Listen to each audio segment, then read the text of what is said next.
என்னங்க இந்த காலத்துலயும் மாடு காடுன்னு இருக்கீங்க? இங்க மாடு இல்லாததுனால நிறைய பிரச்சனையை நாம பேஸ் பண்ணிட்டு வர்றோங்க. என்னங்க சொல்றீங்க? நெல்லுக்கு இறைச்ச நீர், நெல்லுக்கு விடுற தண்ணி, அதுல புல்லும் எடுத்துக்கிட்டு வளரும். என்னங்க சொல்றீங்க? அப்படி வேணாங்கிற புல்ல திங்குது, வக்கீல் திங்குது, தவற திங்குது, கழனி தண்ணியை குடிக்குது. இப்படி தேவையில்லாத குடிச்சு வளர்ந்த மாடு நமக்கு தேவையான பால் கொடுக்குது, வயலுக்கு எருவை கொடுக்குது, ஏரோட்டுது, வண்டியில போறதுக்கு உதவியா இருந்தது. பசு இருந்தாலும் பால் ஆகும், செத்தாலும் தோலாகும் நம்ம சூப்பர் ஸ்டாரே சொல்லியிருக்காருங்க. மாடு இல்லாம போச்சு, பாக்கெட்ல பால் வந்துச்சு, அந்த பால் இப்ப பவுட்ரு ஆயிடுச்சு. அந்த மாடு இல்லாதால பாக்கெட்ல பால் வாங்குறாங்க, எருவுக்கு பதிலாக ரசாயன உரம் போடுறோம், மாட்டு வண்டிக்கு பதிலாக பஸ்ஸில் கார்லன்னு போய்கிட்டு இருக்கோம். எருவலில் மாடு இல்லாதனால டிராக்டர் எடுத்துகிட்டு வந்தாங்க. டிராக்டருக்கு டீசல் போடணும், அந்த டீசல் யூஸ் பண்ணுறதுனால பொல்யூட் ஆகுது. அறுவடை பண்ண நெல்லை கொண்டு போகிறதுக்கு மாட்டு வண்டி இல்லாமல் லாரி யூஸ் பண்ணாங்க. மாட்டை கட்டி தண்ணீர் இறைச்சிக்கிட்டு இருந்தாங்க, இப்போ மோட்ரு வந்துடுச்சு. அந்த இப்போ மாட்டை வளர்க்குறதையே கேவலமாக நினைக்கிறாங்க, வளர்க்குறவங்களையும் கேவலமாக பார்க்குறாங்க. இது எந்த விதத்துலங்க நியாயம்? வீடியோ பார்க்குற சொல்லுங்க, நான் சொல்கிறது சரிதானே? சரியா இருந்தா கமெண்ட்ல சரின்னு கமெண்ட் பண்ணி பாய். என்னங்க பண்றீங்க? அது வாங்க பஞ்சகாவியா செய்யறாங்க. இதுக்கு ஏன் இவ்வளவு கஷ்டப்படுறீங்க? கடையில போய் ஏதாவது உரம் வாங்கி போடலாம்ல. இது இயற்கை உரங்க, நம்ம மண்ணுக்கும் பயிருக்கும் தீங்கு விளைவிக்காதுங்க.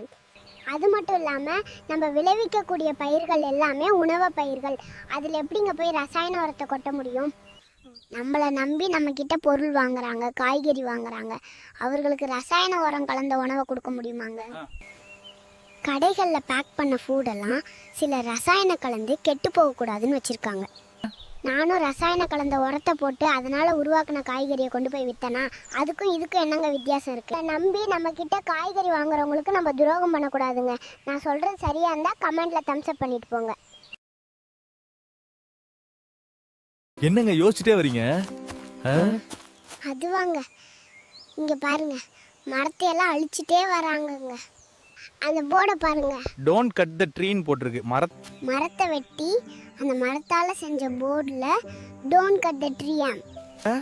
மரங்களை தான் கை கழுவி விட்டீங்க, தயவு செஞ்சு மரத்துக்கு அடியிலேயாவது இனிமேல் கை கழுவ பழகுங்க.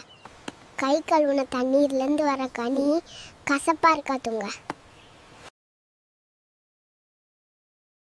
என்னங்க யோசிச்சுட்டே வேலை பார்க்குறீங்கடா?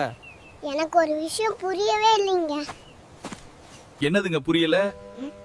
சுழன்றும் ஏற்பின்னது உலகம் அப்படின்னு திருவள்ளுவர் திருக்குறள்ல சொல்லியிருக்காரு. அப்படின்னா என்னதுங்க புரியலன்னு? இந்த உலகமானது சுழன்று உழவு தொழில முடிகிறது. என்ன நடந்தாலும் சாப்பிட்றது நம்மளால நிறுத்த முடியுமா? எதை வேண்டாலும் தள்ளி வைக்கலாம், ஆனா சாப்பாடு உள்ள போறத தள்ளி வைக்க முடியுமா?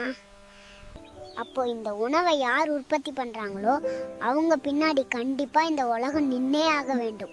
அதுக்கு எதிர்மறையா விவசாயிகள் எல்லாரும் மற்றவங்க பின்னாடி மனுவை தூக்கிட்டு எனக்கு இதை பண்ணி கொடுங்க அதை பண்ணி கொடுங்கன்னு போயிட்டு இருக்காங்க. விவசாயி பின்னாடி தாடி தானே எல்லாரும் வரணும், அதுக்கு எதிர்மறையா இருக்குல்ல. ஆனா இங்க விவசாயி பின்னாடி வராம விவசாயி தான் மற்றவங்க பின்னாடி போறாங்க. என்னங்க இப்படியெல்லாம் நான் மட்டும்தான் யோசிச்சுக்கிறேன்னா இல்லை நீங்களும் யோசிச்சிருக்கீங்களான்னு கமெண்ட் பண்ணுங்க.